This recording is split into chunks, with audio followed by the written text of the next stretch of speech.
Olá, galerinha do quarto ano, vamos para mais uma aula de História. Abram os livros na página 156. Vamos falar sobre o Brasil Império. Logo após a proclamação da República, em 1822, iniciou-se uma nova etapa para a história brasileira, tá? De 1822 a 1831, ficou marcado como o primeiro reinado, tá? Dom Pedro, proclamado imperador do Brasil, e disso ele tomou algumas medidas para o nosso país, tá? Ele definiu as novas armas, escudos, bandeira nacional, concedeu perdão político a pessoas envolvidas nas revoltas, tá? Exceto aquelas que já estavam presos ou cujos processos já corriam legalmente, tá? Uma Assembleia Geral Constituinte também foi efetivada, tá? Em abril de 1823, apesar de vários projetos idealizados, a inexperiência dessa Assembleia, tá, fez com que o corpo fosse dissolvido e apenas 24 artigos tivessem discutidos até novembro. Dom Pedro, então, foi obrigado a abdicar, deixando em seu lugar seu filho, Dom Pedro de Alcântara, tá? Que ainda não havia atingido a maioridade, tá? Então, o Brasil passou a ter um governo de regência, conforme previa a Constituição. Esses regentes eram as pessoas que já atuavam no cenário político e que representavam três grupos, tá?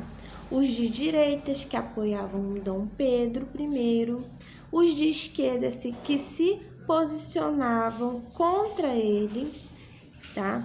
E os de centro, que era a favor da restauração da monarquia, tá? Porém, com algumas alterações, tá? Então, é importante notar que os grupos políticos eram formados de acordo com o poder aquisitivo dos envolvidos.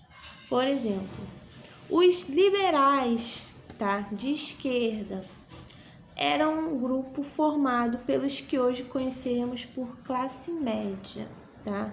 Como militares, jornalistas, sacerdotes e bacharéis de direito. Os moderados de centro, também chamados de chimangos, tinham como representantes aristocratas, agrários e eram o grupo mais forte no início desse período regencial. E por último, temos os restauradores de direita, tá? Que eram pessoas do clero, comerciantes portugueses e pessoas da nobreza, tá?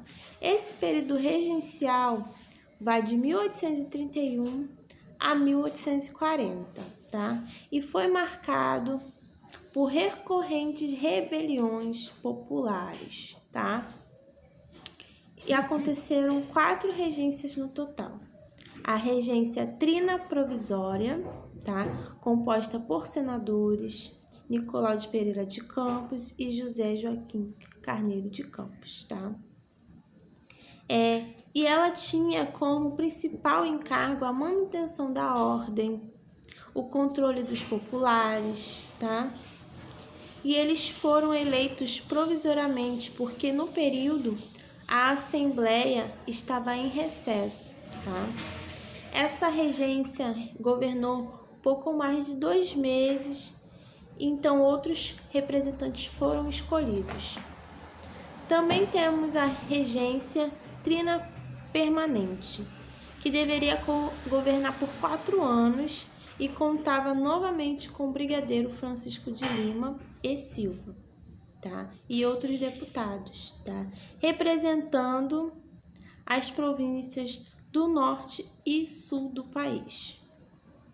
A regência Una-Feijó, tá? Ela tomou posse em 12 de outubro de 1835, tá?